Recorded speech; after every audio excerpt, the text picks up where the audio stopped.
Unidad también es lo que como muchos piden, y yo a veces cuando los veo en algunos actos me pregunto a quién se lo están pidiendo. O sea, los que exigen la unidad, ¿a quién se la están pidiendo?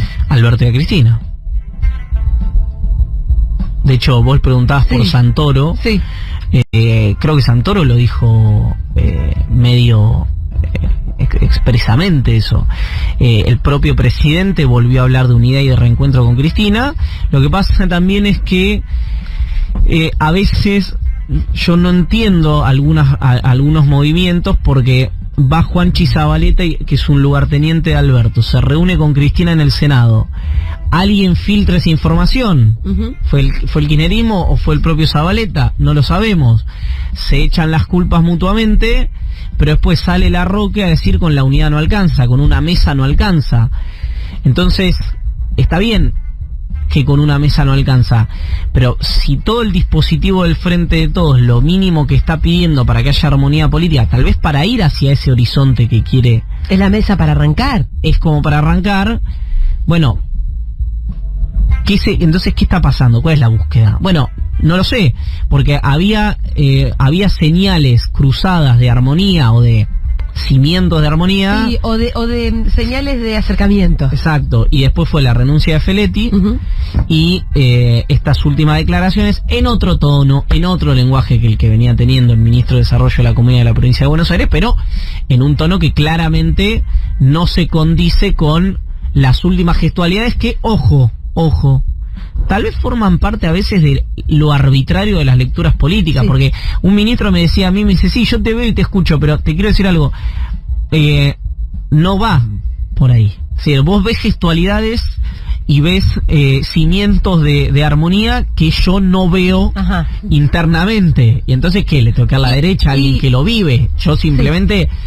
no, es que por ahí hay algunas reuniones que son, porque simplemente son, que vos las unís en un rompecabezas con tu cabeza y con la gana también de hacer una lectura de alguna manera, y te parece que en realidad son signos de algo que en realidad... No, y además reuniones. Tiene la... viste, no yo, digamos, pero cualquier persona que emite y performa opinión, bueno, tenés siempre la hipótesis que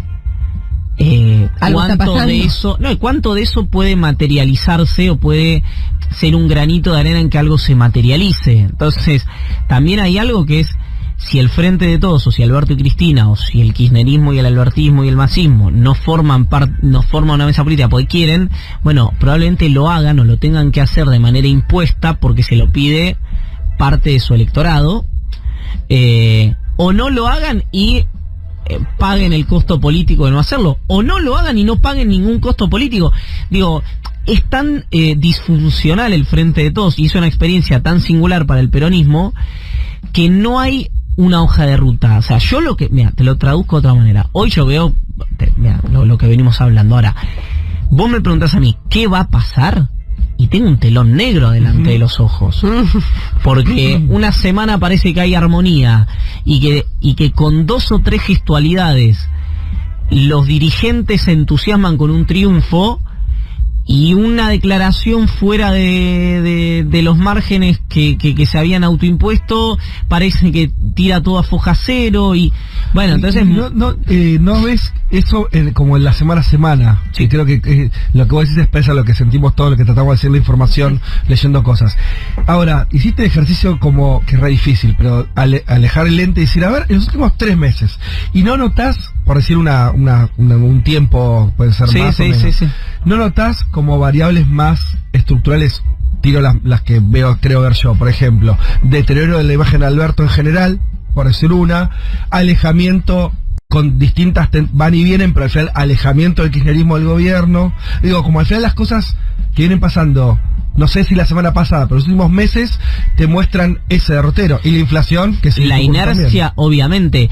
Lo que pasa es que esos procesos tarda, o sea, hasta que se materializó ese alejamiento, hasta que se materializó, no sé, el deterioro de la imagen del presidente y demás, pasó mucha agua bajo el puente. Entonces, si pasó, no sé, 1 año y medio de gobierno para que empiece la tensión, o para que la tensión empiece a cristalizarse de una manera muy clara, bueno, probablemente pasen por lo menos 6, 8 meses o lo que sea, en caso de que ocurra, para que esa tensión empiece a bajar. Es decir, no es que el deterioro tarda 1 año y medio y la recomposición tarda 15 días.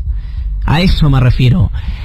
Ahora, vos me decís, mirá y bueno, yo veo digamos, la agudización del conflicto, y por lo que veo hace por lo menos un mes es de mínima el corrimiento del kirchnerismo de esa discusión pública, también porque había perdido efecto. Porque si vos puteás, no pasa nada, bueno, lógico. Sí, pero a mí me hace acordar a la discusión de cuando, no sé, si ahora la inflación da 5, 4, esto de que se desacelera, pero no es que cambió el curso. Sigue siendo altísima. Sigue siendo alta y no es que cambió la tendencia, sino que es menos intensa y ya. Pero eso chicos, eso va a pasar, digamos, con suerte este año va a haber 70 puntos de inflación. No, él te lo decía como una comparación, como decir, eso, lo que está diciendo Fito es que en definitiva como la tendencia siempre es de resquebrajamiento. Pero no cambia el rumbo. Perdón. Como que vos decís, bueno, puede haber, perfecto. No. Puede haber menos intensidad, pero claro, no es que se desacelera, pero no. Está bien, pero eso, quiero insistir con lo que acabo de decir. Lo que tardó el Frente de Todos en resquebrajarse fue 1 año y medio. Digo, doy una cifra random, ¿no? Es decir, hasta las elecciones, si querés. Casi 2 años. Bueno, la recomposición de eso no va a ser en 15 días. Claro. Probablemente tarde la misma cantidad de tiempo. Si es que se va hacia esa dirección. Si es que se va hacia esa dirección. Lo que estamos discutiendo es esa tesis. Claro, bueno, nosotros estamos, creo, como diciendo, por ahí no está yendo hacia la recomposición. No, lo que digo está claro, pues eso es lo que está en disputa. Claro. Lo único que podemos ver del último mes es que hay menos declaraciones públicas. Fin. Eso es lo único. ¿De parte de todos? Sí, de declaraciones cruzadas, digamos. Es decir, ni el Cuervo Larroque dice que Alberto es alguien que bueno, lo que dijo el Cuervo Larroque, ni solo lo de Bernie, ¿no? Pero Bernie es un átomo libre. Claro. ¿Qué dijo Bernie? No, lo del borracho. Pero perdí, yo estaba en vacaciones. Estaba el programa de Fantino y dijo, nosotros venimos del campo y cuando vamos a una jineteada y qué sé yo, la están todos pasando bien y viene un borrachín y empieza a hacer lío. ¿Y qué dice el locutor? Bueno, el que trajo al borracho que se lo lleve. Está hablando de Alberto y estaba diciendo, la culpable de esto es Cristina. Que además es un universo. Sí, es verdad que Bernie, no sabes... No es parte de un dispositivo. No, hoy claro, no tiene terminal, digamos, por lo menos tiene terminal pública. Perdón, reconocida. Pero además en ese caso habló tan mal de Alberto como de Cristina. Exactamente. Un poco peor de Alberto, ¿no? Sí, ese borracho. Pero igual el que lo trajo es el culpable. Pero, claro, en ese marco... Yo lo único que veo distinto son algunas señales espasmódicas y obviamente sí menos vigor en las declaraciones públicas. ¿Esto significa que es una tendencia? No tengo la menor idea. Pero no tengo... Porque aparte yo creo que tampoco tienen la menor idea Alberto y Cristina de esto, que creo que es el mayor problema. No veo, por lo que sé, por lo que hablo y por lo que escucho... No veo una estrategia en ninguno de los dos lugares. Es decir, no veo que la estrategia del kirchnerismo de la confrontación, además de querer forzar los cambios de Alberto, tenga como un plan B. Decir, bueno, y si Alberto no fuerza los cambios, ¿qué hacemos? No hay plan B.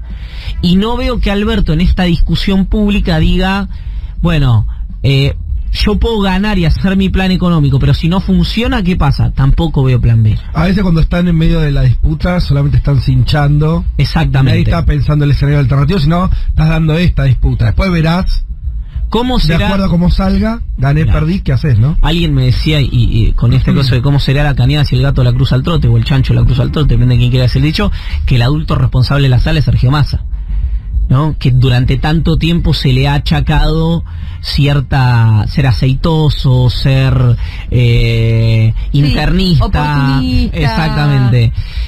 Bueno, así está la situación y bueno, no, lo que es seguro de esto, alguien puede decir con la unidad no alcanza.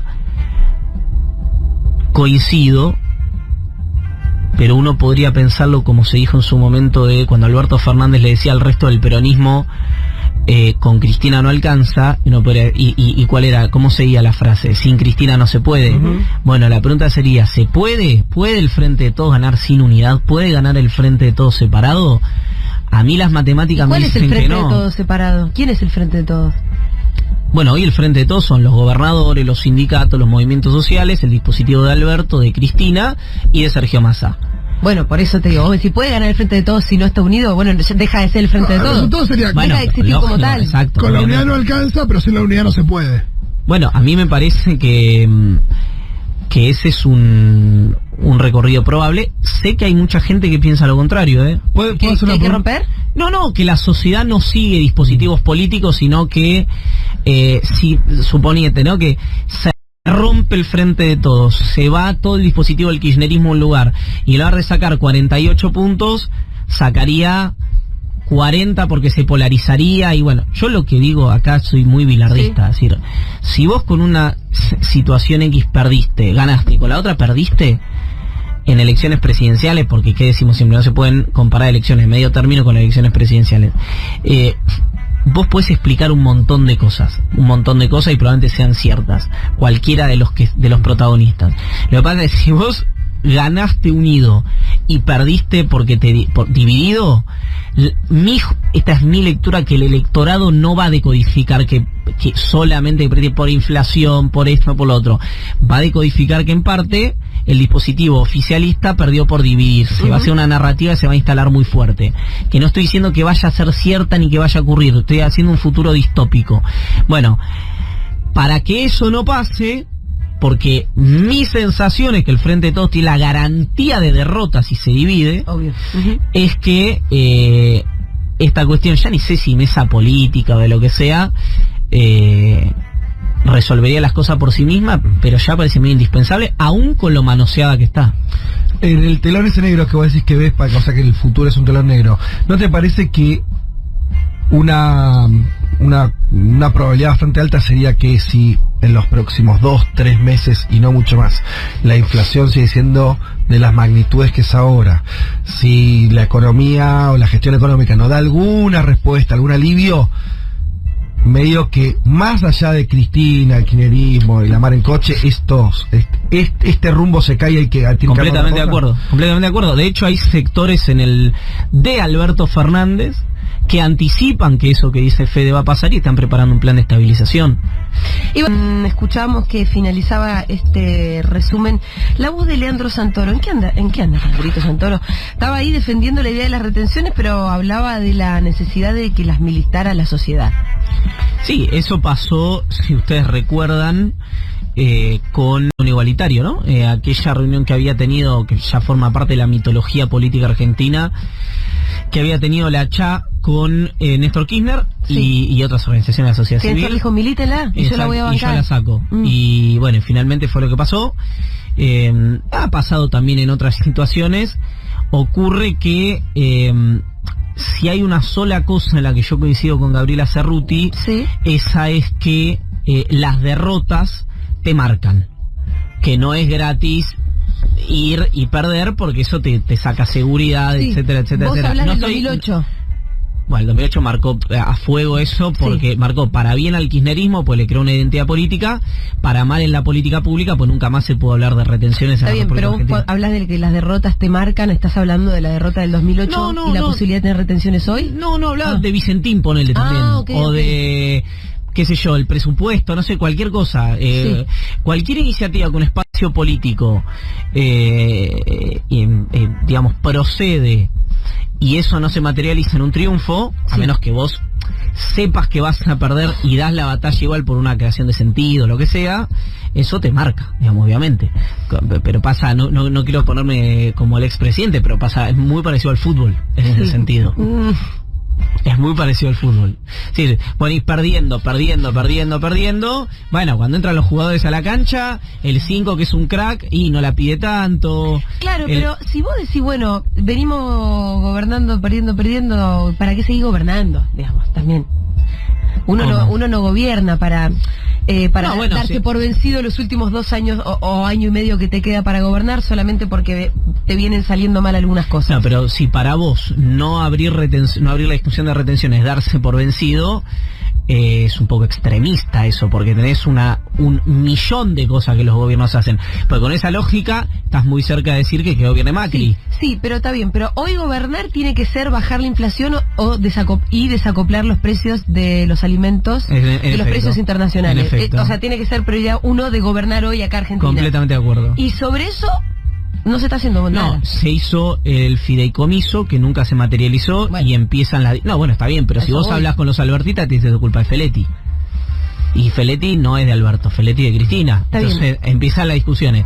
Y después la inflación, a mí me llama la atención, digamos, y no está bien, esto no se plantea porque obviamente son parte del mismo dispositivo político, pero con el beneficio colateral del salario en dólares más alto de América Latina, quiero ser enfático, y las jubilaciones más altas de América Latina, o sea, quiero hacer mucho énfasis en eso, nosotros nos volvimos a acostumbrar a cifras de 2 dígitos en inflación con el kirchnerismo. Entonces, a mí me llama la atención también que se plantea así tranquilamente que el kirchnerismo tiene la solución para la inflación en Argentina. Lo que pasa es que el kirchnerismo te dejó con 25 puntos de inflación, vino Macri y te la puso en 50. Y después vino la plantea tan tranquilamente que el kirchnerismo tiene la solución? El kirchnerismo. Ah, bueno, está bien. O sea, aquí hay una discusión entre 2 espacios políticos, que es el albertismo que tuvo una gestión económica en estos años inclasificable para mí, porque digamos, en muchos rubros, porque la pandemia a mi juicio te distorsionó eso, buena en algunas cosas, claramente mala en otras, digamos, ¿no? Por ejemplo, en los diagnósticos de la economía real. Y hay un espacio político que dice, ustedes hacen mal esto y nosotros lo podríamos hacer mejor. Bueno, lo que yo digo en eso es, primero, forma parte del terreno de la hipótesis, y segundo, en lo que vos decís que lo podés hacer bien, en alguna tuviste éxito, que fue en el precio de los alimentos. Es decir, el precio de los alimentos ante los gobiernos kirchneristas era mucho menor al aumento inflacionario. Eso es indiscutible, hay que ver la serie. La inflación no. Digo, vos te acostumbraste a inflación alta durante los gobiernos, fundamentalmente los 2 últimos gobiernos de Cristina. Entonces, que en algún punto es... digo, yo creo el gran éxito de Macri, que fue el acuerdo con el Fondo Monetario Internacional, el éxito bajo sus propios términos, y después encima vino la pandemia, hizo que hoy él pueda salir y decir tranquilamente, lo que ahora a mí me parece impresionante, es como un focus a cielo abierto de decir, che, bueno, a ver qué onda la sociedad argentina. Digo, dice, Alberto Fernández fue el presidente que más deuda tomó en la historia argentina, pintó, porque puedo, y este gobierno va hacia 3 dígitos de inflación, que a la sazón es algo parecido a lo que piensa Cristina. Entonces, toda la situación está rota absolutamente por todos lados. Y después, frente a cierta reticencia del equipo económico a tensionar con los factores de poder, no tanto en términos de solamente de retenciones, que ahí no hay diferencia en el equipo económico. Guzmán está a favor, Culfa está a favor, Feletti estaba a favor, Kicillof está a favor, no sé qué sé yo, digo Kicillof porque fue ministro económico. ¿A favor de qué? De que hay que subir las retenciones, y que es una batalla que tiene que pasar por el Congreso si la haces permanente y que se pierden. Pero el presidente ha dicho, no voy a una batalla para perderla. En todo entre ese desconocimiento, algún tipo de desconocimiento, esa reticencia, y después condiciones globales que pasan una vez en 100 años, es la tormenta perfecta, porque digamos, también hay que ser justo con algo, y lo digo ahora después de haber sido extremadamente crítico, le toca a este equipo económico una pandemia y una guerra. 2 cosas que no pasan nunca. O sea, que yo no había conocido, por lo menos. Yo tengo 33 años, no lo había conocido, y gente incluso que vivió probablemente no, gente que vivió la dictadura. Está claro que son eventos que son muy poco habituales. También te digo que gobernar es bancarse eventos poco habituales. Sí, acá, ¿no? Acá. Porque digo, también ahí es donde yo quiero volver a ese punto.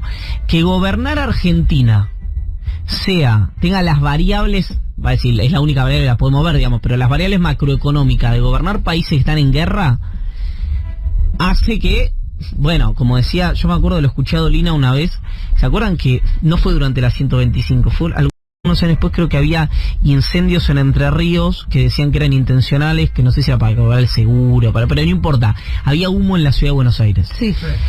Y entonces Dolina decía que se hablaba si había que ponerse barbijo, no ponerse barbijo, no me acuerdo qué era en esa época, cómo combatir el humo.